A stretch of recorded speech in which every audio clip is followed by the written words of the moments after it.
चिंता संतान हंतारो यत्पादाम्बुजरेणव स्वीयानां तान्निजाचार्यान् प्रणमामि मुकुरम्। अंतर्राष्ट्रीय पुष्टि मार्ग वैष्णव परिषद द्वारा आयोजित षोडश ग्रंथ व्याख्यान माला अंतर्गत नवरत्नम ग्रंथ જેનું આપણે શ્રવણ કર્યું એમાં વિશેષ વચનામૃતને માટે પરિષદની વિનંતીને માન આપી અને પૂજ્યપાદ ગોસ્વામી 108 શ્રી બાલકૃષ્ણલાલજી મહારાજ શ્રી આપશ્રી પધાર્યા છે। પરિષદની વતી એવં આપણા સર્વ વતી આપશ્રીનું ખૂબ ખૂબ સ્વાગત એવં દંડવત પ્રણામ। આપશ્રીનો સંક્ષિપ્ત પરિચય વૈષ્ણવની જાણકારી માટે આપું। આપશ્રી નિત્યલીલાસ્થ પૂજ્યપાદ ગોસ્વામી 108 શ્રી બ્રજભૂષણલાલજી મહારાજ શ્રીના છઠ્ઠા લાલજી છે અને જેતપુર ગામે બિરાજમાન છે। શ્રી મદનમોહન પ્રભુની નિત્ય સેવા સ્વરૂપ સેવાની સાથે સાથે નામ સેવા અને નામ સેવામાં આવશ્યક સંસ્કૃતનું જ્ઞાન। સંસ્કૃત અને હિન્દી ગુજરાતી તો હોય જ પણ આ બંને ભાષાના પણ પ્રકાંડ જ્ઞાતા છે। આપશ્રીના જ્યેષ્ઠ ભ્રાતાશ્રી પુષ્ટિ સિદ્ધાંત સંરક્ષણ શિરોમણી મહાકવિ પૂજ્યપાદ ગોસ્વામી 108 શ્રી હરિરાયજી મહારાજ શ્રી વિરચિત ભાષાના એ ગ્રંથો પર આપશ્રીએ હિન્દી અનુવાદ પ્રકાશિત કર્યો છે અને હાલમાં પણ શ્રી ઠાકોરજીની દિવ્ય લીલાઓનું નિરૂપણ કરતું પ્રણય નિશા નામના હિન્દી કાવ્યની રચના કરી છે। નામ સેવા સ્વરૂપ સેવા એની સાથે સાથે આંતરરાષ્ટ્રીય પુષ્ટિ માર્ગી વૈષ્ણવ પરિષદની સાથે આપશ્રીનો સંબંધ લગભગ 25 વર્ષ કરતા વધારે સમયથી આપશ્રી સંકળાયેલા છે। ઈસવીસન 1994-95 ની વાત છે। જ્યેષ્ઠ માસ હતો। જેતપુરની આસપાસના ગામોમાં પાણીની ખૂબ તકલીફ હતી અને એ સમયે જળસંચયમાં આપશ્રીએ જે કાર્ય કર્યું એની નોંધ સ્થાનિક પ્રશાસને તો લીધી પણ ગુજરાત અને રાજસ્થાનના શાસકો હતા એમણે પણ લીધી। વૈષ્ણવના સર્વાંગી વિકાસને માટે MYM ફાઉન્ડેશનની સ્થાપના કરી। અનેક લાક્ષણિકતાઓ ધરાવતું આપશ્રીનું વક્તવ્ય છે। આપણા માટે વિશેષ આનંદની એક વાત છે ગઈકાલે જ આપશ્રીનો જન્મદિવસ હતો તો જન્મદિવસની પણ ખૂબ ખૂબ મંગલ બનાવી। સાથે સાથે આપશ્રીના લાલ પુત્રરત્ન યુવા વૈષ્ણવાચાર્ય પૂજ્યપાદ ગોસ્વામી 108 શ્રી પ્રિયાંકરાયજી મહોદય શ્રી ભગવત સેવા નામ સેવા આ તો બધું છે। સાથે સાથે વૈષ્ણવોને સંસ્કારોનું પોષણ મળે એટલે શૈક્ષણિક પ્રવૃત્તિ એમાં પણ આપશ્રીની વ્યસ્તતા છે, સતત પ્રયત્નશીલ છે અને MYM ફાઉન્ડેશનના અધ્યક્ષ પદે વિરાજમાન થઈ અનેક સાંપ્રદાયિક સામાજિક પ્રવૃત્તિ સેવા ઇત્યાદિ આપશ્રી કરી રહ્યા છે। સમાજના કલ્યાણને માટે વ્યસન મુક્તિ અભિયાન એ પણ આપશ્રી ચલાવી રહ્યા છે। પાઠશાળાઓની પણ પ્રવૃત્તિ છે આપશ્રીની। આવું એક વિશેષ વ્યક્તિત્વ આજે આપણા નિમંત્રણને માન આપી અને પધારેલ પૂજ્યપાદ ગોસ્વામી 108 શ્રી બાલકૃષ્ણલાલજી મહારાજ શ્રીને પરિષદના સમસ્ત કાર્યકર્તાઓ વતી મારી વતી અને જે વૈષ્ણવો સહભાગી થઈ રહ્યા છે સર્વ વતી આપશ્રીના શ્રી ચરણોમાં વિનમ્ર વિનંતી છે કે નવરત્નમનો જે ગ્રંથ છે એના અંતર્ગત જે સિદ્ધાંતો છે આપણને શ્રી આચાર્ય ચરણની આ દિવ્ય વાણી એનો કંઈક પરિચય વિશેષ પ્રકાશ આપશ્રીના દ્વારા પ્રાપ્ત થાય એટલી કરબદ્ધ વિનંતી કરી અને આ વાણીને અહીંયા વિરામ આપું છું. પૂજ્ય શ્રી પ્રિયાંકરાયજી મહોદય શ્રી આપશ્રીના શ્રી ચરણોમાં વિનંતી છે. હા,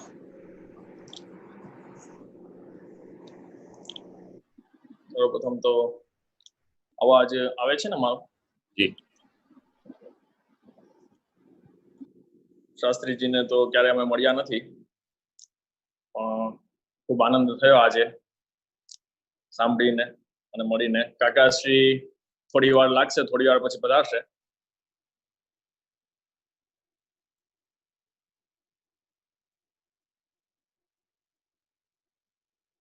શ્રુતિ સ્મૃતિ શિરોરત્ન નિરાજિત પદાંગમ યશોદોત્સંગ લાલિતમ વંદે શ્રી નંદનંદનમ અજ્ઞાનતિમિરાંધસ્ય જ્ઞાનાંજન શલાકયા ચક્ષુરુન્મીલિતમ યેન તસ્મૈ શ્રી ગુરવે નમઃ.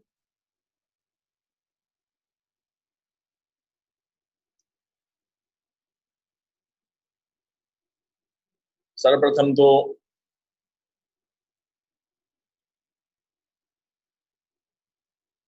જે આટલા દિવસથી ખૂબ સુંદર આપ સર્વ વૈષ્ણવોને ષોડશ ગ્રંથનો રસપાન કરાવે છે એવા શાસ્ત્રીજી,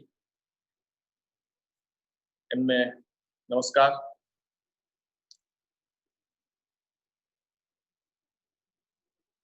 અને આ ઓનલાઈન સત્સંગમાં જેટલા પણ આપ સર્વ વૈષ્ણવ એકત્ર થઈને શ્રી મહાપ્રભુજી શ્રી વલ્લભની વાણીનો જે રસ પ્રાપ્ત કરી રહ્યા છો એવા સર્વ વૈષ્ણવ, અને આ જે પણ આયોજન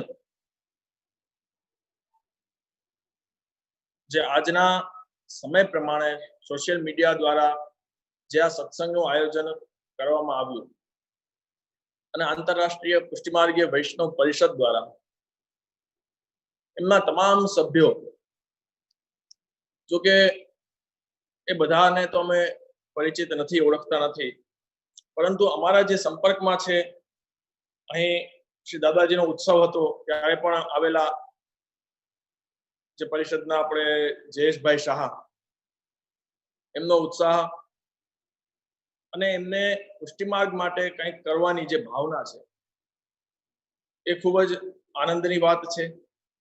અને અમારા જ જામનગરના કમલેશભાઈ હેડાવ એ વારંવાર અમારા સંપર્કમાં રહેતા હોય, કોઈ પણ પરિષદનું કાર્ય હોય કે કોઈ પણ આયોજન હોય તો અમને સંપર્ક કરે. તો એમના આગ્રહથી અને એમનો જે ભાવ હતો કે આ સમયમાં, જો કે હવે લોકડાઉન તો ખુલે છે ધીરે ધીરે, પરંતુ આજના સમયની જે પરિસ્થિતિ છે એને ધ્યાનમાં રાખીને શ્રી વલ્લભની વાણી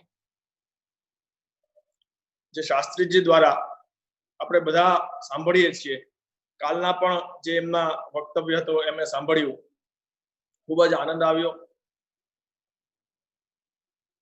કેમ કે શ્રી મહાપ્રભુજીની જે વાણી છે એ અતિ દિવ્ય છે.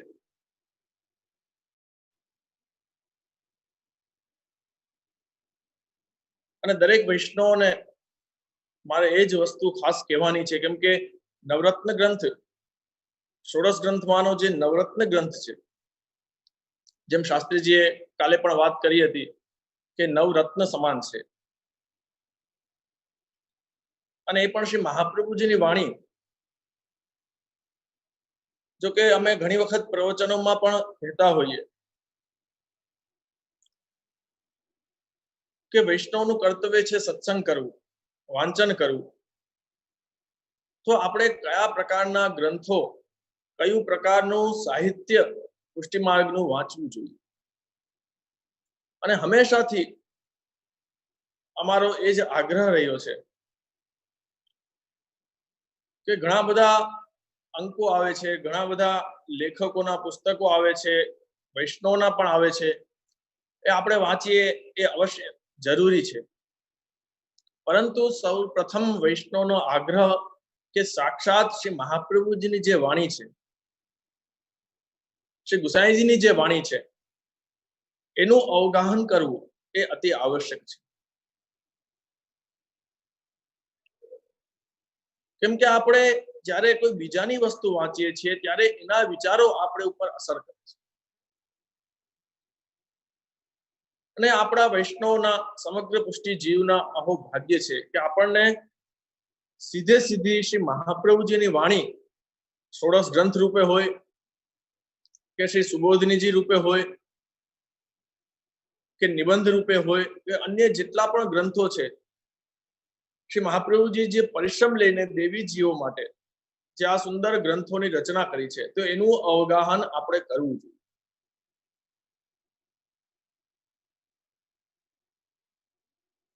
તો જે નવરત્ન ગ્રંથ છે તો એ ષોડશ ગ્રંથમાંનો જે પણ અલગ અલગ ગ્રંથો છે એમાં અમારા હિસાબે તો દરેકે દરેક ગ્રંથ અતિ મહત્વના છે,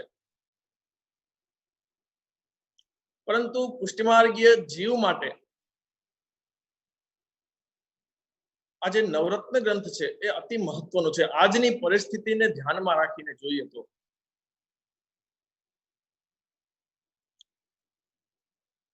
અત્યારનો સમય લોકો ખૂબ જ ચિંતામાં હોય છે. અમારે વાત થતી હોય, વૈષ્ણવ આવતા હોય, લોકોથી વાત થાય, એ બધા આ કોવિડના હિસાબે આ જે પણ મહામારી આવી છે એના હિસાબે આર્થિક પરિસ્થિતિ હોય કે માનસિક પરિસ્થિતિ હોય, એ દરેક પ્રકારની પરિસ્થિતિ ઉપર પ્રભાવ પડ્યો છે. અને લોકો દરેક ચિંતામાં છે, એનું ચિત્ત ઉદ્વેગ છે. તો એ આવી પરિસ્થિતિમાં, આવી સમસ્યામાં સત્સંગ છે એ બહુ મોટું કાર્ય કરે છે. અને અમે જાણ્યું ત્યાં સુધી કે આ જેટલા પણ 3 મહિના જે આ લોકડાઉન રહ્યું એ સમયમાં ભગવત કૃપાથી દરેક વૈષ્ણવના ઘરે, દરેક પુષ્ટિમાર્ગીય વૈષ્ણવને ઘરે ખૂબ જ ભગવત નામ લેવાનું છે, ખૂબ જ ભગવત સત્સંગ થયા છે. કેમ કે આ એક અવસર પ્રાપ્ત થયો છે આપણને.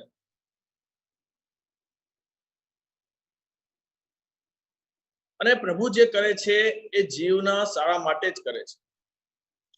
તો એના ઉપર આ જે ગ્રંથ છે, ગ્રંથનો 99 જે શ્લોક છે એ તો આપ લોકોએ શાસ્ત્રીજી દ્વારા સાંભળ્યા છે, પરંતુ એ ગ્રંથમાં મુખ્ય જે વસ્તુઓ છે એ વસ્તુઓ ઉપર મારે થોડો પ્રકાશ પાડવો છે અને એના ઉપર સૂક્ષ્મ સત્સંગ આપણે કરીએ એવી ઈચ્છા છે.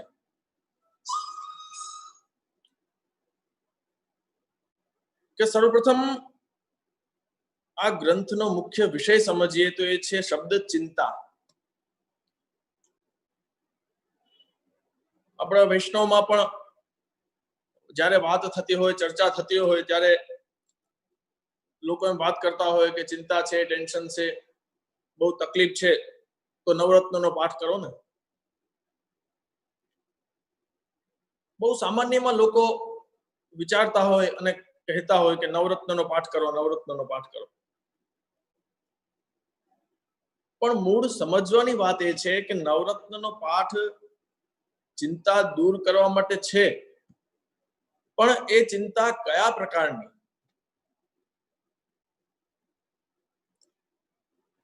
એ સમજવાનું છે કે ચિંતા કયા પ્રકારની. તો એ ગ્રંથ દ્વારા, ગ્રંથના પરિચય દ્વારા આપણને સમજવા મળે છે કે ચિંતા અલૌકિક ચિંતા. હંમેશા યાદ રાખજો કે આપણા પુષ્ટિમાર્ગમાં ત્યારે આપણી લૌકિક ચિંતાઓ માટે કોઈ પણ વસ્તુ થતી નથી. જો આપણે એમ વિચારતા હોઈએ કે આ પુષ્ટિમાર્ગ છે એમાં હું આ કરીશ તો મારું આ લૌકિક સિદ્ધ થશે, હું પેલું કરીશ તો મારું લૌકિક સિદ્ધ થશે, તો એ જીવની બહુ મોટામાં મોટી ભૂલ છે. અને હું તો એ કહું છું કે જે જીવ પુષ્ટિ માર્ગમાં આવે છે, અનુગ્રહિત થાય છે, જે બ્રહ્મ સંબંધ લેવા માટે આવે છે, એને સર્વપ્રથમ વિચારવું જોઈએ કે એનો જે ધ્યેય છે એ શું છે. કે કોઈ જીવ લૌકિક કામનાઓને પૂર્તિ માટે પુષ્ટિ માર્ગમાં આવે છે. ઘણા લોકો એમ કહેતા હોય કે કોઈને કઈ સમસ્યા હોય, તકલીફ હોય તો એમ કે તમે બ્રહ્મ સંબંધ લઈ લ્યો, બધું સારું થઈ જશે. તો એ બહુ મોટી ભૂલ છે. શ્રી મહાપ્રભુજી એ જ પ્રમાણે આજ્ઞા કરે છે દરેક ગ્રંથોમાં, અને શ્રી આપશ્રીનો ભાવ જ એવો હતો કે જો તમે લૌકિક કામનાઓ માટે પુષ્ટિ માર્ગમાં આવતા હો તો એ પુષ્ટિ માર્ગ તમારા માટે નથી. તો પુષ્ટિ માર્ગ શેના કયા જીવો માટે છે? પુષ્ટિ માર્ગ એ જીવો માટે છે કે જેને ભગવાન શ્રી કૃષ્ણ પરબ્રહ્મ પૂર્ણ પુરુષોત્તમ એમની સાથે જેમને અતૂટ પ્રેમ છે,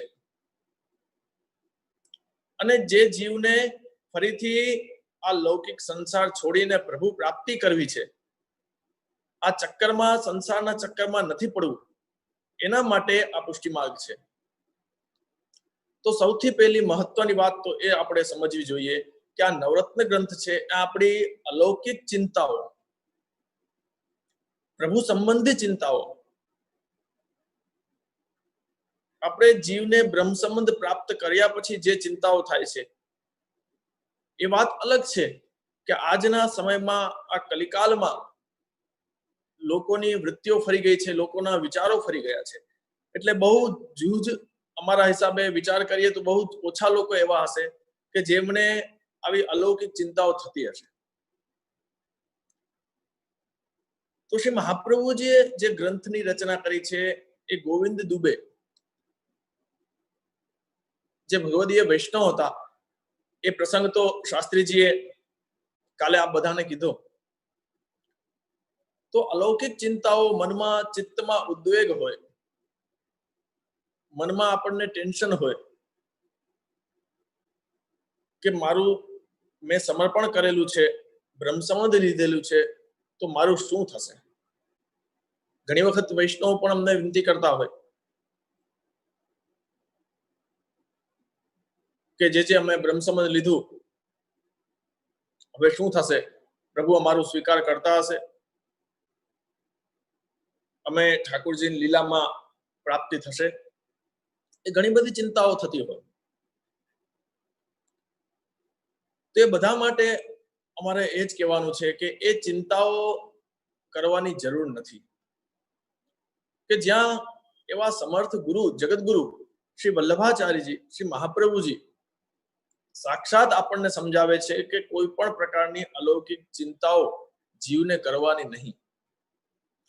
કેમ કે જેનો હાથ ઠાકોરજી પકડે છે, જેનો હાથ શ્રી મહાપ્રભુજી પકડીને ઠાકોરજીને પહોંચાડે છે, એ જીવને ક્યારેય પ્રભુ છોડતા નથી, ક્યારેય પણ નહીં. ભલે એ વાત અલગ છે કે આપણા દોષ હોય તો આપણને અંતરાય પડે છે, પરંતુ એક વસ્તુ યાદ રાખજો, ભલે આપણને કેટલા પણ અપરાધ કરેલા હોય, આપણે કેટલા પણ દોષ કરેલા હોય, પરંતુ ભગવાન ઠાકોરજી છે એટલા કૃપાળુ છે કે જે જીવને બ્રહ્મ સંબંધ પ્રાપ્ત થયેલું છે, શ્રી મહાપ્રભુજીની કાનીથી જે જીવને ઠાકોરજીને શરણે ગયેલો છે, એને ભલે 1 જન્મ, 2 જન્મ, 3 જન્મ જે એના પ્રારબ્ધ કર્મ હશે એ ભોગવીને અંતમાં તો એને ઠાકોરજીના શરણમાં, નિકુંજમાં સ્થાન પ્રાપ્ત થવાનું જ છે. પરંતુ આપણે જીવ લૌકિક હોય કે અલૌકિક કોઈ પણ ચિંતાઓ કરીએ છીએ તો એના કારણે આપણું ચિત્ત સેવામાં લાગતું નથી. અને આ જે ગ્રંથ છે એના ઉપરથી આપણને એક વસ્તુ ચોક્કસ સમજવા મળે છે કે લૌકિક ચિંતાઓ તો સાવ વ્યર્થ છે. કે જ્યાં સાક્ષાત શ્રી મહાપ્રભુજી આજ્ઞા કરે છે કે પ્રભુ છે એ પોતાની ઈચ્છાથી જ બધું કરશે, અને છતાં પણ આપણે ચિંતા કરીએ તો એ જીવની બહુ મોટી ભૂલ કહેવાય. જેમ કાલે શાસ્ત્રીજીએ ચિંતા સંતા નહંતારો એના ઉપર ખૂબ સરસ સમજાવ્યું કે આ જે મંગલાચરણનો શ્લોક આપણે કરીએ છીએ, તો એ શ્લોક શ્રી ગુસાઈજીએ જ્યારે આ ગ્રંથની ટીકા કરવાની શરૂઆત કરી ત્યારે આ શ્લોક આપે લખ્યો. તો ફક્ત શ્રી મહાપ્રભુજીની વાણી, શ્રી મહાપ્રભુજીનું સ્મરણ, શ્રી મહાપ્રભુજીના ચરણ કમલનો દ્રઢ આશ્રય જો આપણને હોય ને, તો દરેક પ્રકારની ચિંતાની નિવૃત્તિ થાય છે.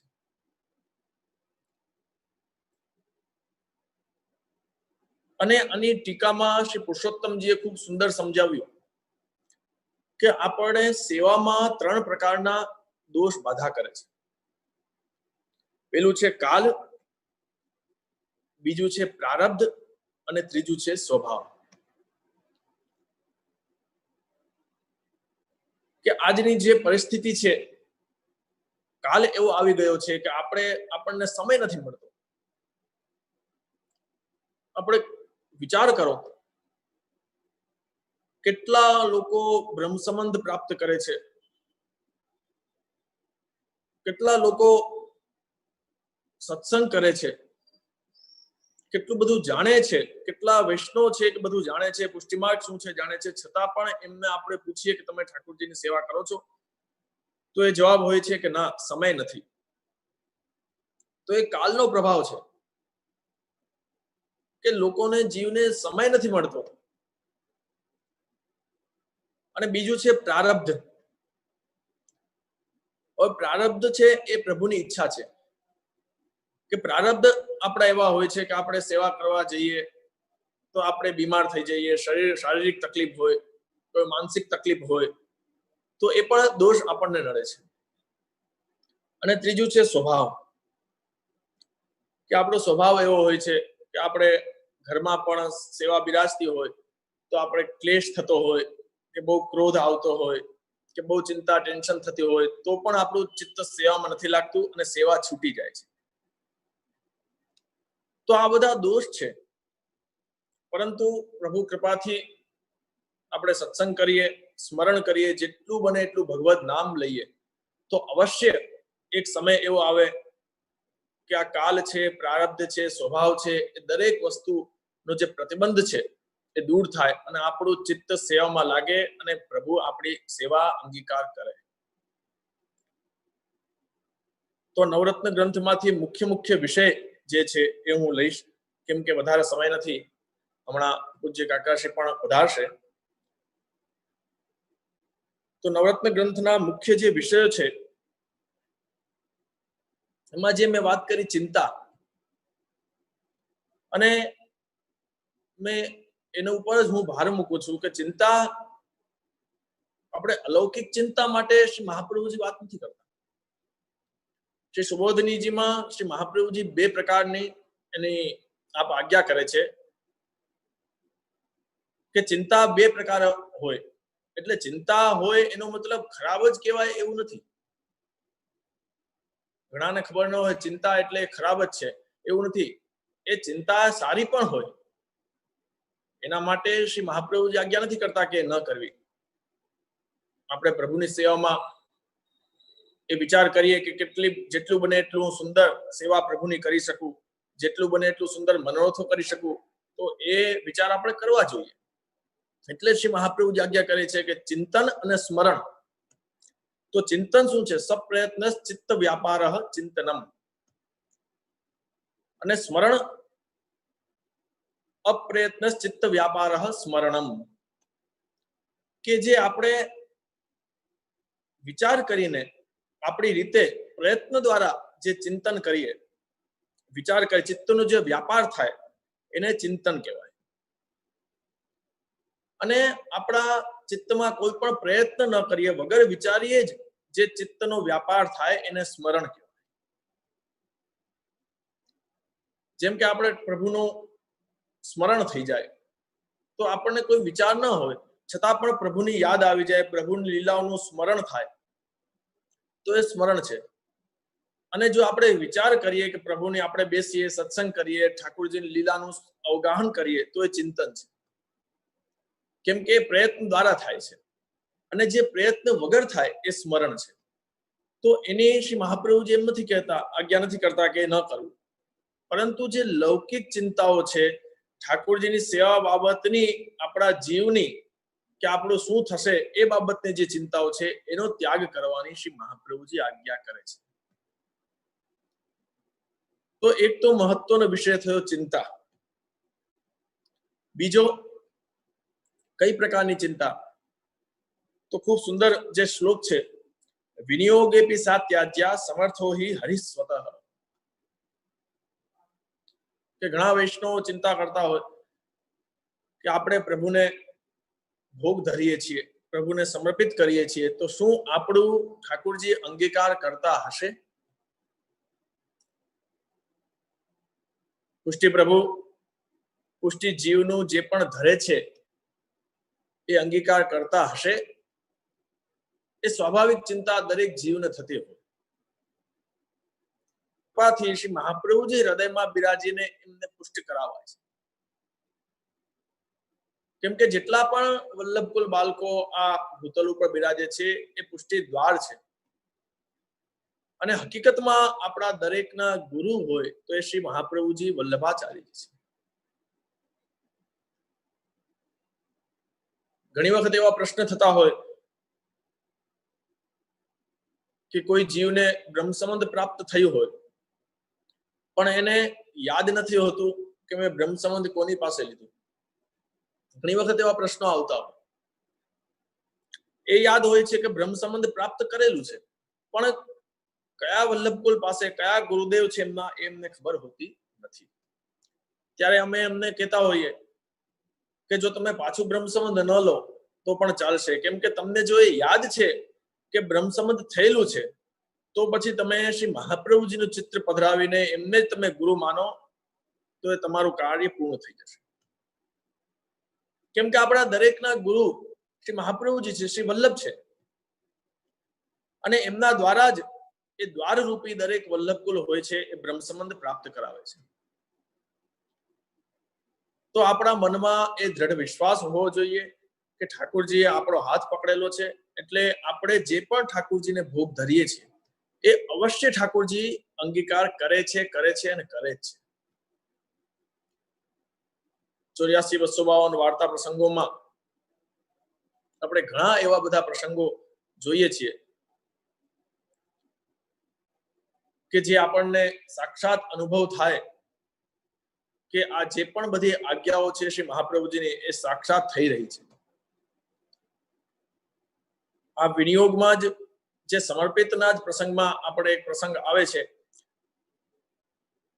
ગોરજા અને સમરાઈ. એ વાર્તા પ્રસંગ દરેકને ધ્યાનમાં હશે.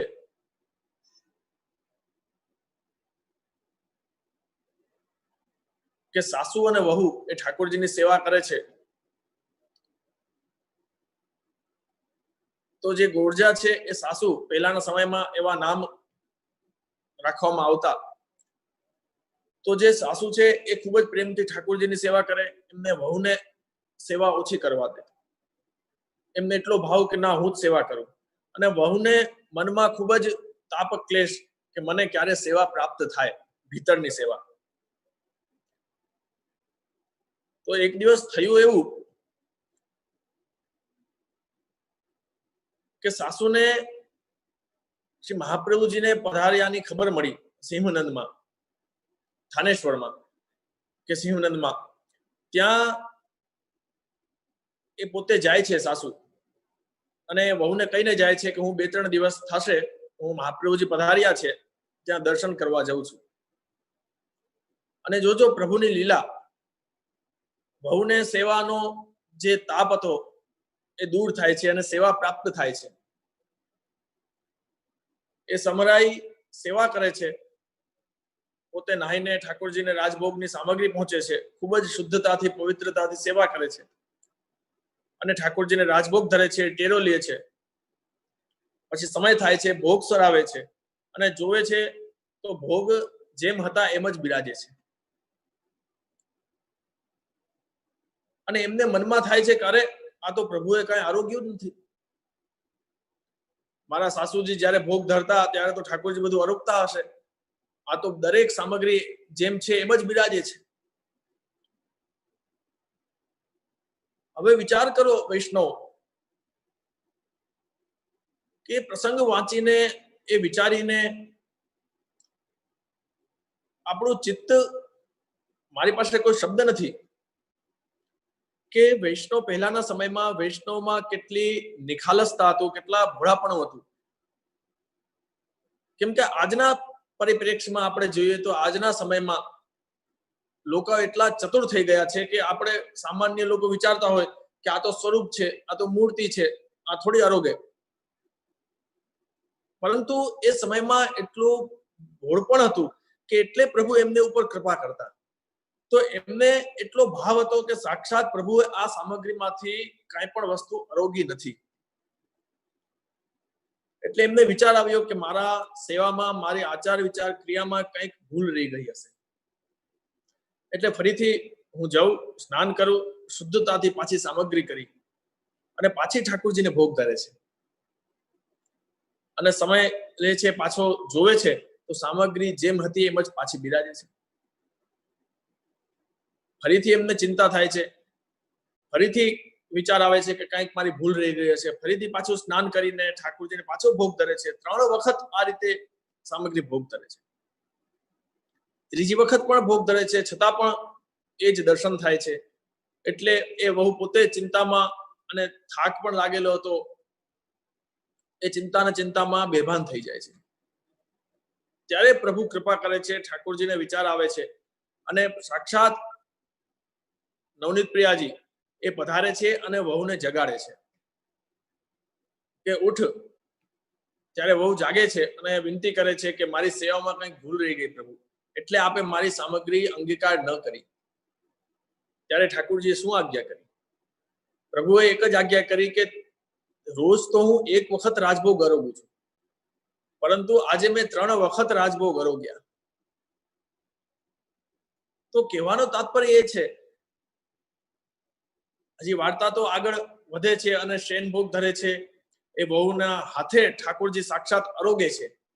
પરંતુ આ વસ્તુમાં આજે ગ્રંથમાં શ્રી મહાપ્રભુજી આજ્ઞા કરી કે વિનિયોગે પિસાત્યાજ્યા સમર્થો હિ હરિસ્વત.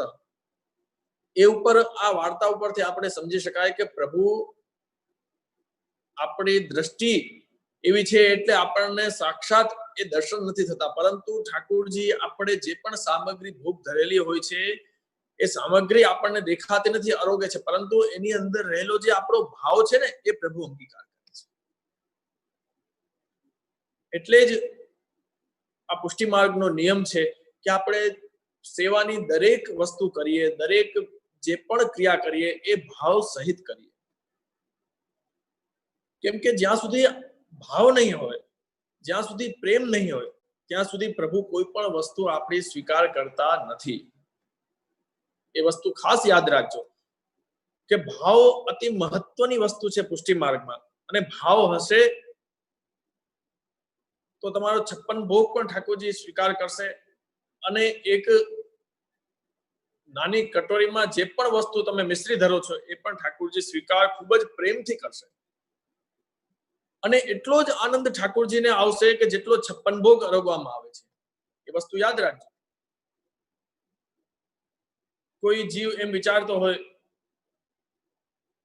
કે કેટલા પહેલા વૈષ્ણવ તો કેટલા રાજભોગથી સેવા કરે છે, વૈભવથી સેવા કરે છે અને પ્રભુ પ્રસન્નતાથી બિરાજતા હશે, અને હું તો મિશ્રી ધરું છું, પ્રભુ પ્રસન્નતાથી નહીં બિરાજતા હોય, તો એ વાત ખોટી છે. જો આપણે ભાવથી, વ્રજભક્તોના ભાવથી, ગોપીજનોના ભાવથી, અંતર હૃદયથી આપણે ઠાકોરજીની સેવા કરતા હોઈએ તો મિશ્રી ભોગમાં પણ ઠાકોરજીને એવો જ સ્વાદ, આનંદ આવતો હોય કે જેવો 56 ભોગમાં. હા, એ વાત અલગ છે કે આપણે ચિત્તમાં એવી તાલાવેલી હોવી જોઈએ, એવો વિરહ હોવો જોઈએ કે ક્યારે મને આટલા વૈભવથી ઠાકોરજી પ્રસન્નતાથી બિરાજે એવી સેવા મને પ્રાપ્ત થાય અને હું વૈભવથી ઠાકોરજીની સેવા કરું. એ ભાવ બરોબર છે, એ આપણે રાખીએ અને પ્રભુ આપણને એ ભાવ પૂર્ણ કરે. પરંતુ એ ચિંતા ક્યારે નહીં કરવાની કે ઠાકોરજી મારું અંગીકાર સ્વીકાર કરતા હશે કે નહીં કરતા. તો આ મુખ્ય વાત છે. બીજો મુખ્ય પોઈન્ટ છે, ત્યારબાદ શ્રી મહાપ્રભુજી આજ્ઞા કરે છે કે લોકે સ્વાસ્થ્યમ તથા વેદે હરિસ્તુર ન કરિષ્યતિ પુષ્ટિ માર્ગ સ્થિતો યસ્માત સાક્ષિણો ભવતા ખિલા. એ બહુ જ સમજવાનો વિષય છે, બહુ ગૂઢ વિષય છે. શાસ્ત્રીજીએ આના ઉપર પણ ખૂબ જ સુંદર બધાને સમજાવ્યું કે આ વિષય એટલો ગૂઢ છે કે જો આ આપણે વિચારી લઈએ ને તો આપણી દરેક પ્રકારની ચિંતાઓ દૂર થઈ જાય છે. પરંતુ તકલીફ એ છે કે જીવ ઊંડાણથી શ્રી મહાપ્રભુજીની આજ્ઞાઓનો વિચાર કરતો નથી. આપણે પાઠ કરીએ, સ્મરણ કરીએ, બધું કરીએ,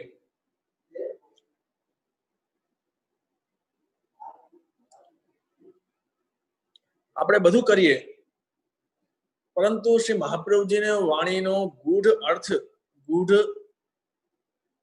જે ભાવ છે એ આપણે વિચારતા નથી કે શ્રી વલ્લભ શું આજ્ઞા કરે છે, એ આજ્ઞા પાછળનો આપનો શું ભાવ છે. આમાં એક વસ્તુ સમજવામાં આવે છે કે સાક્ષી ભાવ.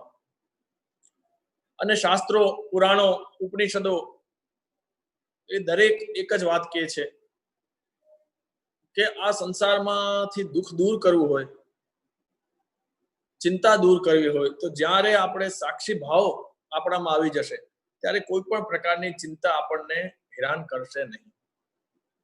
સાક્ષી ભાવ એટલે શું?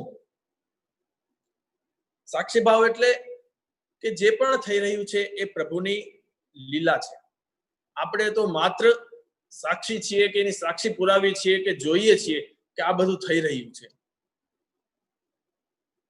તકલીફ ત્યારે થાય છે કે આપણે વિચારીએ છીએ કે આ હું કરું છું, આ મારા દ્વારા થાય છે, આ મને થાય છે, આ મારા દ્વારા કરવામાં આવ્યું છે, મારા દ્વારા સારું થવામાં આવ્યું છે, મારા દ્વારા ખરાબ કરવામાં આવ્યું છે.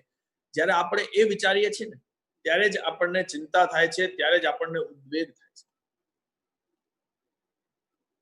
તો જ્યારે આપણે સાક્ષી ભાવ આપણામાં આવશે કે જે પણ થઈ રહ્યું છે પ્રભુની ઈચ્છાથી થઈ રહ્યું છે, પ્રભુની લીલા છે, અને એ જ શ્રી મહાપ્રભુજીએ સુબોધનીજીમાં બહુ સુંદર આજ્ઞા કરી કે આપણા લૌકિક જીવનમાં આપણને જે પણ થાય ને, આપણને કોઈ શારીરિક તકલીફ થાય, આપણને કોઈ માનસિક તકલીફ થાય, કોઈ પણ આર્થિક તકલીફ થાય, કેમ કે આજના સમયમાં હમણાં લોકડાઉનમાં પણ ઘણા લોકો મને મળ્યા, એ કહેતા હોય કે આર્થિક સમસ્યા બહુ છે, એની ચિંતાઓમાં બહુ બધા પડેલા છે. પરંતુ એ વખતે આપણે એ વિચારવાનું છે, શ્રી મહાપ્રભુજી એ જ વસ્તુ આજ્ઞા કરે છે સુબોધનીજીમાં કે સૃષ્ટિ સમયે હિ ભગવાન સર્વાનેવ વિચારયતિ ઇમમિત્થમ કરિષ્યામિતિ તત્ર અયમ મોચયિષ્યામિતિ.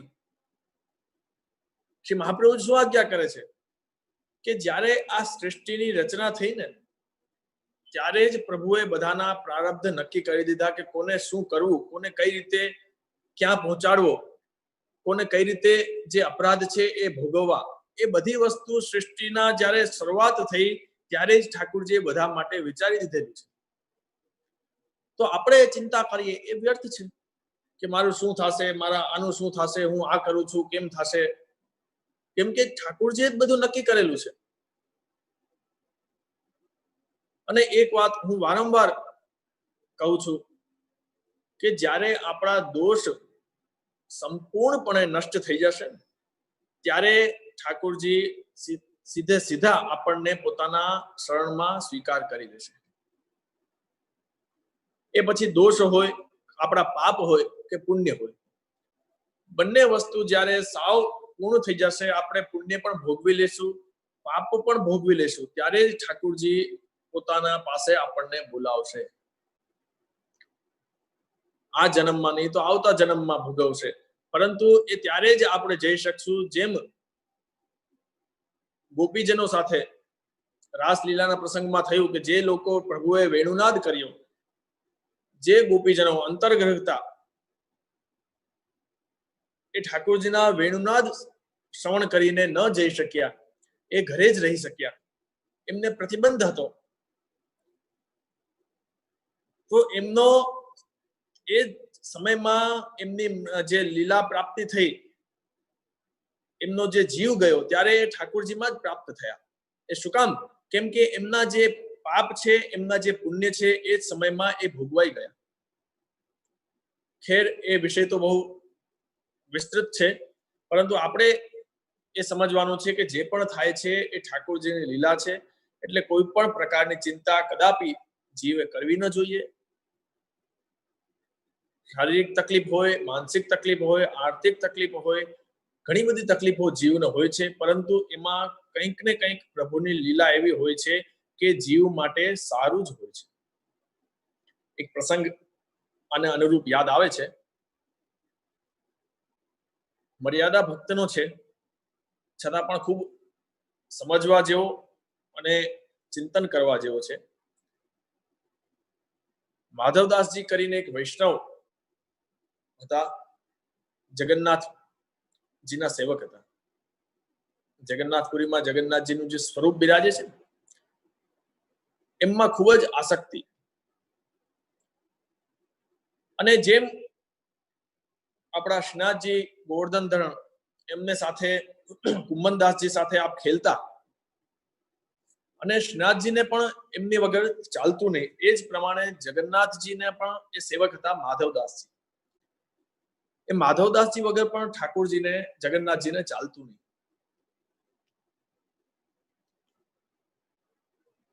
એમની સાથે ખેલતા, વાતો કરતા, નિત્ય મંદિરે જતા, દર્શન કરતા, ત્યાં જ રહેતા.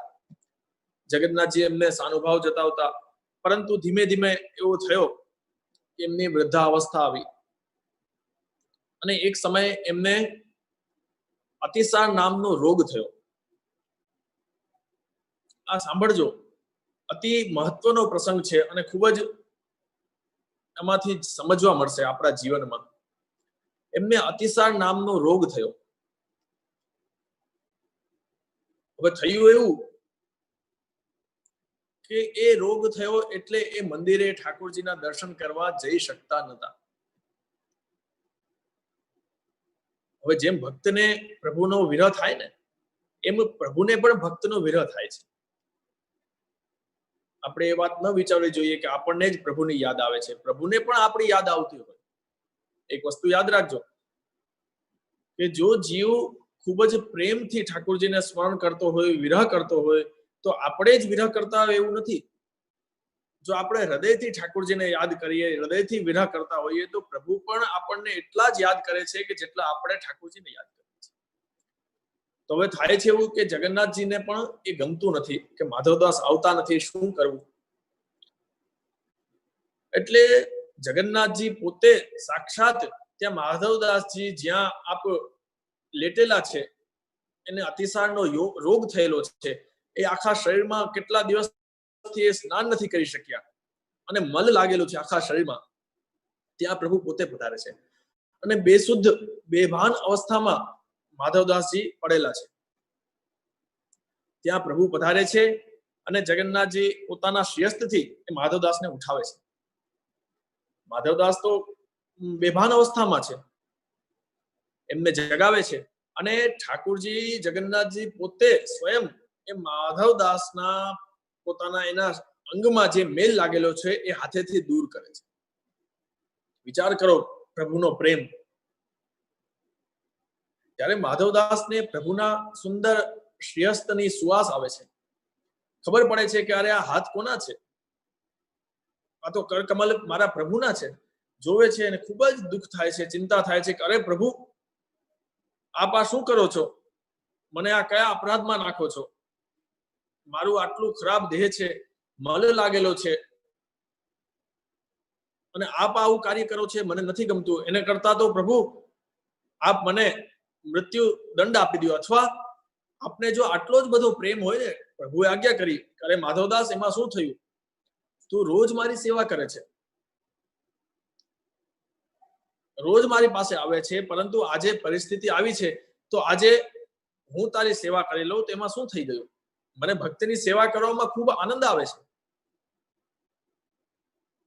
ત્યારે માધવદાસે વિનંતી કરી કે પ્રભુ આપ આટલો કષ્ટ લ્યો છો, એના કરતા તો આ મારો જે આ રોગ છે ને એ દૂર કરી દો ને. ત્યારે પ્રભુએ એક આજ્ઞા કરી, એ સમજવા જેવી છે. શ્રી જગન્નાથજી આજ્ઞા કરી કે માધવદાસ, હું તારો આ કષ્ટ દૂર ન કરી શકું, કે જો હું તારો આ કષ્ટ દૂર કરું તો મારા માથે આ પક્ષ નો દોષ લાગે છે. કેમ કે જો હું આ તારો રોગ છે એ દૂર કરું તો તારે ફરીથી જન્મ લેવો પડે, અને હું એમ નથી ઈચ્છતો કે મારો ભક્ત હોય, મારે શરણે આવેલો હોય અને ફરીથી એ માતાના ગર્ભમાં આવે, એ હું ક્યારેય કરું નહીં, એનાથી મારું અપયશ થાય છે. એટલે પ્રભુ એ આજ્ઞા કરે છે કે માધવદાસને આજ જન્મમાં જેટલા પણ એના દોષ છે એ ભોગવાવી દે છે. એનો રોગ પ્રારબ્ધ કર્મ છે એ ભોગવાવીને તરત પોતાના શરણે બીજા જન્મમાં પ્રાપ્ત કરવો છે. એટલે પ્રભુ જીવને દરેક પ્રકારે એ પોતાના પ્રારબ્ધ કર્મ છે એ ભોગવી નાખે છે.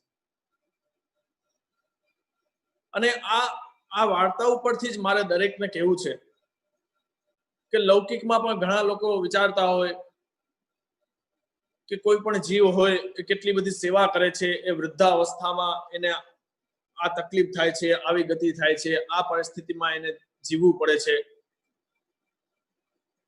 પરંતુ એ વિચાર ખોટો છે. ઘણા લોકોએ ખૂબ જ જિંદગીભર મર્યાદિત થઈને મર્યાદ લઈને સેવા પ્રાપ્ત કરેલી હોય છે, અને એના અંત સમયમાં પણ ખૂબ જ કષ્ટ પડે છે. તો એનાથી આપણે લૌકિક બાહ્ય રૂપ જોઈને એમ ન વિચારવું જોઈએ કે આટલી બધી સેવા કરી છતાં પણ પ્રભુએ આને આટલો કષ્ટ આપ્યો. એ બહુ ભૂલ છે આપણી. પ્રભુ એટલે કષ્ટ એને આપે છે કેમ કે પ્રભુને તાલાવેલી છે કે આ ભક્ત મારી પાસે આ જન્મ બાદ જ ફરીથી તરત મને પ્રાપ્ત થાય. જો એના કરેલા પ્રારબ્ધ કર્મ જો બાકી રહી જશે ભોગવાના, તો એને ફરીથી જન્મ પ્રાપ્ત કરવો પડશે. એટલે પ્રભુ એટલી કૃપા કરે છે કે આ જન્મમાં જ એને બધું ભોગવાવી દે છે. તો નિશ્ચિંત થઈને કહેવાનો તાત્પર્ય છે કે આપણે દરેક પ્રકારે નિશ્ચિંત થવું જોઈએ કે આપણે પુષ્ટિમાર્ગમાં છીએ. શ્રી મહાપ્રભુજી આજ્ઞા કરે છે, પુષ્ટિમાર્ગ સ્થિતો યસ્માત સાક્ષિણો ભવતાખ્ય, કે આપણે પુષ્ટિમાર્ગમાં છીએ, તેથી આપણે એ સાક્ષી થવું જોઈએ. જે પણ થાય છે પ્રભુની ઈચ્છાથી થાય છે, જે પણ થઈ રહ્યું છે એ પ્રભુની ઈચ્છાથી થઈ રહ્યું છે, અને જે પણ થશે એ બધું પ્રભુની ઈચ્છાથી થશે, અને એ જીવના સારા માટે થશે. ત્યારબાદ શ્રી મહાપ્રભુજી આજ્ઞા કરે છે, અતિ સુંદર મહત્વનો શ્લોક છે. જો કે મેં બધા શ્લોક આમાં નથી લીધા, સમય નથી આપણી પાસે એટલો, પરંતુ જે મુખ્ય જે છે મને એવું લાગ્યું કે આનું આપણી સાથે, તમારા બધા વૈષ્ણવો સાથે સત્સંગ કરવો જોઈએ, એ વસ્તુ મેં આમાં લીધી છે. એક શ્લોકમાં શ્રી મહાપ્રભુજી આજ્ઞા કરે છે, ચિત્તોદ્વેગમ વિધાયાપી હરિર્યદ્યત કરિષ્યતિ તથૈવ તસ્ય લીલેતિ મત્વા ચિંતામ ધૃતમ ત્યજેત. ધૃતમ ત્યજેત. શ્રી મહાપ્રભુજી શું આજ્ઞા કરી કે જીવને જ્યારે ચિત્તમાં ઉદ્વેગ થાય, બહુ વધારે ચિંતા વધી જાય, તો શ્રી મહાપ્રભુજી આજ્ઞા કરે છે, તથૈવ તસ્ય લીલેતિ મત્વા ચિંતા ધૃતમ ત્યજેત. ધૃતમ એટલે તરત જ, એ ક્ષણમાં, એ જ સમય આપણને કોઈ ચિંતા થાય, ઉદ્વેગ થાય, તરત જ આ વિચાર કરીને, શું વિચાર કરવાનો? હરિ યદ્યત કરિષ્યતિ, કે જે પણ કાર્ય થશે એ પ્રભુ જ કરશે. જે પણ મેં પહેલા જ વાત કરી કે જે પણ થઈ રહ્યું છે એ પ્રભુની ઈચ્છાથી જ થઈ રહ્યું છે. એટલે તરત જ આપણે ચિંતા છોડી દેવી જોઈએ. જેમ કે એ આજ્ઞા કરે છે મહાપ્રભુજી એક ગ્રંથમાં, નિજે છાતઃ કરિષ્યતિ, કે પ્રભુ પોતાની ઈચ્છાથી જ કરશે. આના ઉપર પણ એક ખૂબ જ સુંદર પ્રસંગ છે, અને શ્રી મહાપ્રભુજીએ પણ ખૂબ સુંદર આજ્ઞા કરી. સુબોધિનીજીમાં પ્રથમ સ્કંદમાં જ છે, મારા વિશે લગભગ યાદ નથી, પણ પ્રથમ સ્કંદમાં જ છે. સર્વમ ભગવદ અધીનમ સ યથા કરિષ્યતિ તથા ભવિષ્યતિ ઇતિ કેવલમ તદાશ્રયતયા સ્થાતવ્યમ. કે જે પણ છે એ પ્રભુના આધીન છે. સ યથા કરિષ્યતિ તથા ભવિષ્યતિ, જે ઠાકોરજી કરશે. હવે એક સામાન્ય વસ્તુ આપણે વિચારી લઈએ કે કોઈ સામેવાળો વ્યક્તિ હોય એ તમને પકડી રાખે કે બાંધી રાખે, પછી તમારે છૂટવું છે, તો એ સામેવાળો વ્યક્તિ કહેશે કે જો ભાઈ હું જે કરીશ ને એ જ થવાનું છે, બીજું તમારું ધાર્યું કાંઈ થવાનું નથી. તો આપણે નિશ્ચિંત થઈને બેસી જવું જોઈએ કે આપણે રોહીએ છીએ, ચિંતા કરીએ છીએ, દુઃખી થઈએ છીએ, એનો કોઈ તાત્પર્ય નથી. પેલો વ્યક્તિ જે કરવાનો છે, જે ધારશે એ જ થવાનું છે. તો આપણે ચિંતા કરીએ એ વ્યર્થ છે. તો એ જ પ્રમાણે શ્રી મહાપ્રભુજી આપણને આજ્ઞા કરે છે કે નિજેચ્છાતઃ કરિષ્યતિ. પ્રભુ જે પણ કરશે એ પોતાની ઈચ્છાથી જ કરશે. આપણે વ્યર્થમાં ચિંતા કરીએ છીએ, એનો કોઈ તાત્પર્ય નથી. એ પણ પ્રસંગ ખૂબ સુંદર છે માધવદાસનો. એ પણ આપ સર્વ વૈષ્ણવને ખબર જ હશે કે એમને ઠાકોરજી માટે માલા, મોતીની સુંદર માલા લેવાનો ખૂબ જ ભાવ થયો. વેણીદાસ અને માધવદાસ બંને ભાઈઓ હતા. એ પ્રભુની માલા માટે એમને એટલો ભાવ થયો કે એ પોતાના ભાઈથી પણ અલગ થઈ ગયા કે મારો ભાગ અલગ કરી દો, હું અલગ રહીશ અને અલગ મારી વૃત્તિ કરીને રૂપિયા કમાવીને હું ઠાકોરજી માટે ખૂબ જ મોંઘી સુંદર માલા લઈ આવીશ. એ ખૂબ જ ભાવ હતો. એટલે એ બીજા પ્રદેશમાં જઈને રૂપિયા કમાય છે અને રૂપિયા કમાવીને ખૂબ જ મોંઘી એક સુંદર ઠાકોરજી માટે મોતીની માલા લઈને આવે છે. અને એ નાવમાં બેસે છે, જલમાં નદી આવે છે વચ્ચે, ફરીથી પાછા પોતાના દેશમાં આવે છે એ માલા લઈને. ત્યારે અચાનક ખૂબ જ હવા આવે છે, વાવાઝોડું આવે છે અને નાવ આખી હલક ડોલક થવા લાગે છે. સાથે બેઠેલા બધા બીજા વ્યક્તિઓ, લોકો પણ છે, એ ખૂબ જ ચિંતા કરે છે, ટેન્શન કરે છે કે હવે શું થશે. ખૂબ જ રાડા પાડે છે, રોવે છે, કેમ કે એમને દરેકને પોતાની જીવની ચિંતા હોય છે કે આપણે ડૂબી જશું તો. પરંતુ જે ભક્તો હોય છે ને, ભગવદીય હોય છે ને, એને કોઈ પણ પ્રકારની ચિંતા થતી નથી. શું કામ? કેમ કે એનામાં એક જ ભાવ હોય છે. શું ભાવ હોય છે? સર્વમ ભગવદ અધીનમ સ યથા કરિષ્યતિ તથા ભવિષ્યતિ. એ જ ભાવ હોય છે. એટલે ખરેખર જે સાચા ભક્ત હોય છે, ભગવદીય હોય છે, એને કોઈ પણ ચિંતા ક્યારેય પણ ચિત્તમાં ઉદ્વેગ લઈ આવતી નથી. એટલે નાવ આખી હલવા લાગે છે અને માધવદાસ છે એ બેઠા બેઠા હસે છે. એમના મુખ ઉપર મુસ્કરાહટ છે, એ હસે છે. ત્યારે બીજા બધા લોકો વિચાર કરે છે કે અરે આટલી બધી ચિંતા થાય છે, આખી નાવ હલે છે, ડૂબવાની તૈયારી છે, અને આ વ્યક્તિ છે હસે છે. એ લોકોને થાય છે કે જરૂર આ કોઈ મહાત્મા છે, ભગવદીય છે. ત્યારે અચાનક માધવદાસને ઠાકોરજીના દર્શન થાય છે. પ્રભુના દર્શન થાય છે. ઠાકોરજી આજ્ઞા કરે છે, કેમ માધવદાસ, તું મને છોડીને કેમ ગયો? ત્યારે માધવદાસે વિનંતી કરી કે પ્રભુ, આપના માટે સુંદર માળા લેવા ગયો હતો. ત્યારે ઠાકોરજીએ શું આજ્ઞા કરી કે જો મારી પાસે કેટલી બધી માળાઓ છે, તારાથી પણ વધારે કિંમતી માળાઓ મેં ધરેલી છે, તો શું કામ મને છોડીને ગયો? ત્યારે માધવદાસે શું વિનંતી કરી કે પ્રભુ, આપની પાસે તો ઘણી બધી માલાઓ છે, પરંતુ મારા મનોરથની, મારા ભાવની માલા આપ અંગીકાર કરશો ત્યારે જ મને આનંદ આવશે. એટલે એમાં મારો ભાવ આવ્યો કે આપણા ભાવથી ઠાકોરજી તો બધું આરોગ્ય છે. આપણે જો સેવા નહીં કરીએ તો ઠાકોરજી નહીં આરોગ્ય એવું નથી. ઠાકોરજી તો બધું આરોગ્ય છે, પરંતુ આપણા ભાવ તરફથી ઠાકોરજીને આપણે ધરવાનો છે, એ ભાવ આપણને હોવો જોઈએ. ઘરમાં 4 થી 5 લોકો સેવા કરતા હોય અને 1-2 લોકો એમ વિચારે કે મારા પપ્પા છે કે મારો ભાઈ છે કે મારી ઘરેથી છે, મારી વહુ છે, એ સેવા કરે છે, એ ઠાકોરજીને બધું ધરે જ છે, મારે કરવાની કોઈ જરૂર નથી. તો ઠાકોરજી દરેકની અલગ અલગ સેવા અંગીકાર કરે છે. દરેકના અલગ અલગ ભાવ અંગીકાર કરે છે. એમ ન વિચારવું જોઈએ કે ઠાકોરજી આમના દ્વારા સેવા અંગીકાર કરે છે એટલે મારે કરવાની જરૂર નથી, પરંતુ તમારી સેવા અધૂરી છે. દરેકનો અધિકાર છે, દરેકની લીલામાં પ્રાપ્તિ છે, લીલાના જીવ છીએ. દરેકની અલગ અલગ સેવા હોય છે, દરેકનો અલગ અલગ ભાવ હોય છે, અને એ જે પ્રમાણે લીલામાં એના સંબંધ હોય છે ને, જે લીલામાં એને સેવા કરેલી હોય છે, એ જ સેવા, એ જ ભાવ, એ સેવા પ્રત્યે એનું આકર્ષણ આ ભૂતલ ઉપર પણ એને હોય છે. એ વસ્તુ ખાસ સમજવાની છે કે અહીં પણ આ પૃથ્વી ઉપર પણ જેનો જન્મ થયો છે, જે પુષ્ટિ દેવી જીવ છે, પુષ્ટિ જીવ છે, એનો બ્રહ્મ સંબંધ પ્રાપ્ત થયું છે.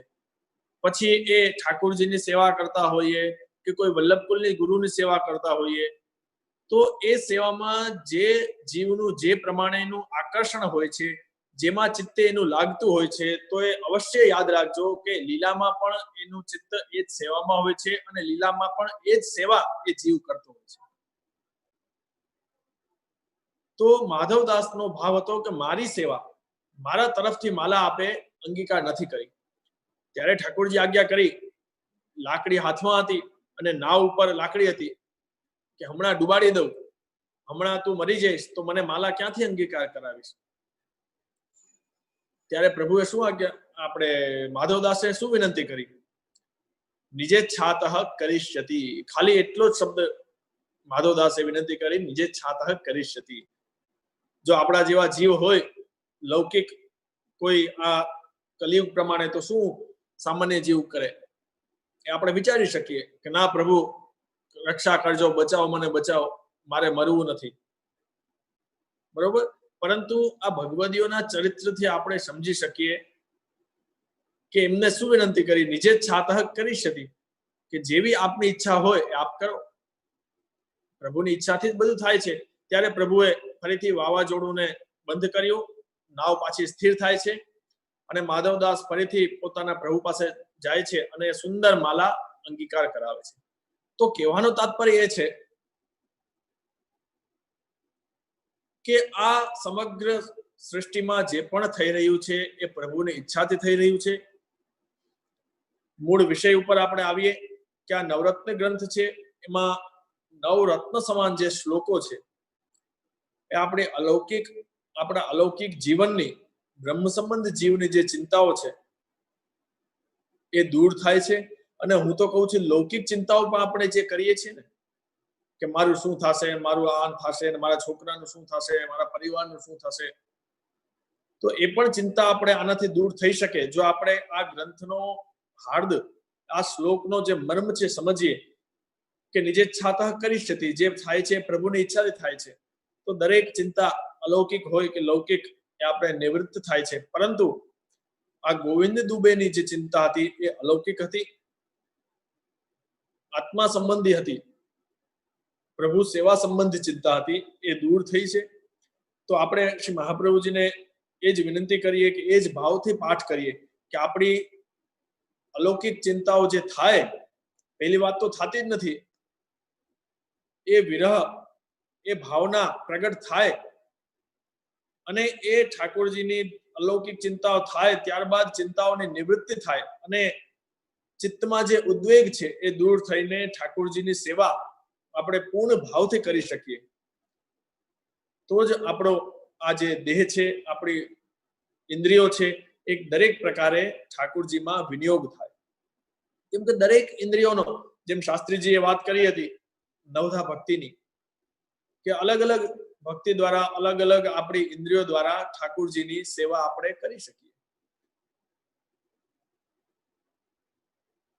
તો આ તો સત્સંગ છે, જેટલું કરીએ એટલું ઓછું છે. શ્રી મહાપ્રભુજીની વાણી છે, અમારું કે તમારું કોઈ સામર્થ્ય નથી એમની વાણીનું આપણે શ્રવણ પણ કરી શકીએ, અવગાહન કરી શકીએ, પરંતુ શ્રી વલ્લભની વાણી છે એ અમૃતનો સાગર છે, એમાંથી જેટલું પણ આપણે પ્રાપ્ત કરી શકીએ એટલું સુંદર છે, એટલું ઓછું છે, અગાધ છે સમુદ્ર.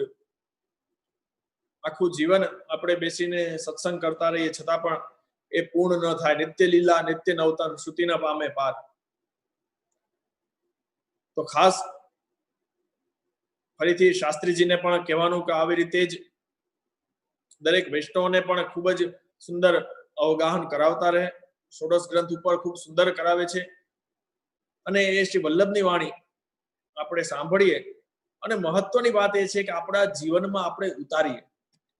ખાલી સાંભળવું એ મહત્વનું નથી, આપણે ઉતારીએ અને સતત પ્રભુનું સ્મરણ કરીએ. આ ગ્રંથમાં અંતમાં શ્રી મહાપ્રભુજીએ એ જ આજ્ઞા કરી કે સતત અષ્ટાક્ષરનું સ્મરણ કરવું. અષ્ટાક્ષરનું સતત સ્મરણ કરવું. પ્રિયજનો, વૈષ્ણવો, એક વસ્તુ યાદ રાખજો, આપણે પુષ્ટિ માર્ગમાં આવ્યા છીએ, બીજું કંઈ ન કરી શકીએ તો અષ્ટાક્ષરનું સ્મરણ તો સતત કરવું જોઈએ, કેમ કે મહામંત્ર છે. મંત્ર રાજો તમોત્તમ મહામંત્ર છે. દુનિયાના જેટલા પણ મંત્રો છે એનાથી આપણા પુષ્ટિ માર્ગમાં આપણા ભાવ પ્રમાણે શ્રી મહાપ્રભુજીની આજ્ઞા પ્રમાણે જે અષ્ટાક્ષર મંત્ર છે એ એટલો મહત્વનો છે કે દરેક પ્રકારનું સામર્થ્ય એ પુષ્ટિ જીવને પ્રાપ્ત થાય છે. તો અષ્ટાક્ષર મંત્રનું સતત સ્મરણ કરવું જોઈએ, જેથી દરેક પ્રકારની ચિંતાઓની નિવૃત્તિ થાય અને ઠાકોરજીમાં પ્રીતિ વધે. મૂળ વાત એ જ છે, વિષય થોડો પાછો આગળ જાય છે, પરંતુ મૂળ કહેવાનો વિષય વાત એ જ છે કે પ્રભુમાં પ્રેમ થતો નથી. પ્રભુમાં પ્રેમ થાય એના માટે જરૂરી છે સતત અષ્ટાક્ષરનું સ્મરણ. કોઈનું નામ આપણે વારંવાર લઈએ તો એક દિવસ એવો આવે છે કે આપણને એમાં પ્રેમ થાય છે, પ્રેમની વૃદ્ધિ થાય છે.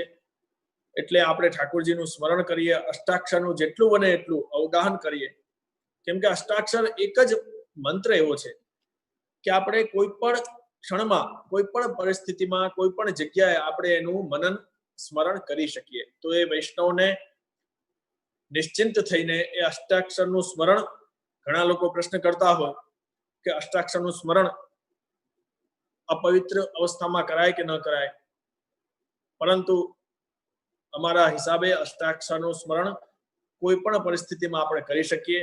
પ્રભુનું સ્મરણ છે એ અષ્ટાક્ષર ગમે ત્યારે, ગમે એ પરિસ્થિતિમાં થઈ શકે એનું સ્મરણ. તો આટલું જ કહીને અમારા વક્તવ્યને વિરામ કરીએ છીએ. આંતરરાષ્ટ્રીય પુષ્ટિમાર્ગીય વૈષ્ણવ પરિષદ છેલ્લા થોડા સમયથી ખૂબ જ ઉન્નતિ કરી રહ્યું છે, ખૂબ જ આગળ વધી રહ્યું છે. પુષ્ટિમાર્ગના પ્રચાર પ્રસારમાં ખૂબ જ ટેકનોલોજીનો જે ફાયદો ઉઠાવીને દરેક સુધી પહોંચી રહ્યું છે. અને ખાસ અમારા જે સંપર્કમાં છે જયેશભાઈ, હમણાં પણ એમનો ખૂબ સુંદર કાર્યક્રમ જેતપુરમાં થયેલો, અમારા કમલેશભાઈ છે, એમની મહેનત ખૂબ અમારા સંપર્કમાં રહે છે. અને ખાસ શાસ્ત્રીજીને પણ ખૂબ જ અભિનંદન છે કે આટલું સુંદર કાર્ય આ ટેકનોલોજીના માધ્યમથી દરેક સુધી પહોંચાડી રહ્યા છે અને આનંદ બધાને પ્રાપ્ત કરાવી રહ્યા છે. તો આવી રીતે જ થતું રહે અને વૈષ્ણવને પુષ્ટિ માર્ગનું જ્ઞાન આપતા રહે, એટલું જ કહીને વક્તવ્ય. મહારાજ શ્રી થોડી નીચે સેવામાં પધારેલા છે, તો આપણે અહીંયા જ વિરામ કરીએ. જી આદિત્યભાઈ.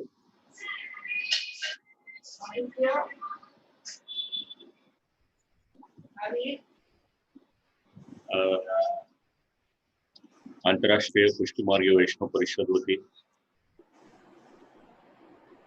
જે કાર્યકર્તાઓ છે, મુંબઈમાં શ્રી કેતનભાઈ અને શ્રી પ્રદીપભાઈ અને જામનગરમાં કમલેશભાઈ, અન્ય કાર્યકર્તાઓ વતી પણ અને અમારા સર્વ વતી પણ આપ શ્રીના યુગલ શ્રી ચરણોમાં દંડવત પ્રણામ. અને આપ શ્રી અનુગ્રહ કરી આટલો સમય નવરત્નમને માટે ફાળવ્યો. સાથે સાથે ચિંતા છે, અષ્ટાક્ષર મંત્ર છે, આવા અનેક સિદ્ધાંતોની આપ શ્રી સરળ ભાષામાં સમજણ આપી અને સાથે સાથે જે કાર્ય પરિષદ કરી રહી છે, પરિષદના કાર્યને આપશ્રી પધારી અને પ્રોત્સાહન આપ્યું. સ્થાનિક તો આપશ્રી કાર્ય કરી રહ્યા છો એવું મારા જાણવામાં આવ્યું. અને સાથે સાથે દેશ વિદેશના લગભગ 500 જેટલા વૈષ્ણવો અત્યારે આપશ્રીને શ્રવણ કરી રહ્યા છે.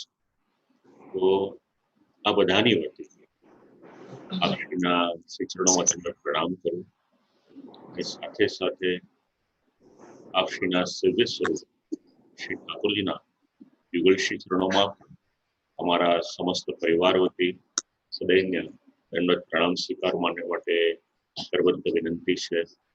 પુનઃ શ્રી કમલેશભાઈ પરિષદના માધ્યમ દ્વારા જ્યારે પણ નિમંત્રણ આપે ત્યારે આપ શ્રી અવશ્ય પધારો અને પુનઃ પુષ્ટિ સૃષ્ટિને સિદ્ધાંત દ્વારા લાભાન્વિત કરો એવી કરબદ્ધ વિનંતી આપના શ્રી ચરણોમાં કરી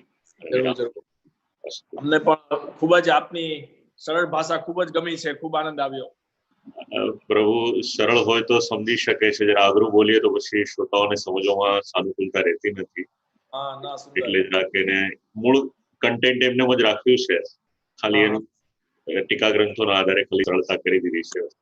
આપશે હજી આપણે તો ગ્રંથો બાકી હશે ને, બીજા બધા ગ્રંથો બધી ટીકાઓ લીધી છે આમાં. અચ્છા, હા, સર્વ ટીકાઓનો સાર કરી અને લગભગ એક ગ્રંથ તૈયાર કરવામાં 15 દિવસ 20 દિવસ જેટલો તો ઓછામાં ઓછો સમય લાગે છે. બધી ટીકાઓનો સાર કરીને લઈએ છીએ એટલે શ્રોતાઓને બધાનો લાભ મળી શકે. એક ટીકા લો તો પછી કેવળ એમાં ગ્રંથમાં લખેલું હોય મારે ભાષાંતર બોલવા જેવું થઈ જાય. જરાક વધારે સાનુકૂળતા રહે છે સમજવા માટે. ના જરૂર, ગમે ત્યારે પાછું આપણે સત્સંગ કરશું અને ઈચ્છા છે મળવાની, ક્યારે મળશું આપણે ત્યાં દજાજી પધાર્યા જયારે જામનગરમાં ત્યારે મને 5 દિવસને માટે રાજપંચાયત માટે નિમંત્રણ આપેલું ત્યારે આપશ્રીના દર્શન થયા હતા. સંવાદ નતો થયો પણ ત્યારે દર્શન થયા હતા આપશ્રીના. ના જરૂર, હવે મળશું ક્યારેક. ચોક્કસ. મહારાજશ્રીને પણ અમારા દંડવત પ્રણામ. હા જરૂર. આનંદ.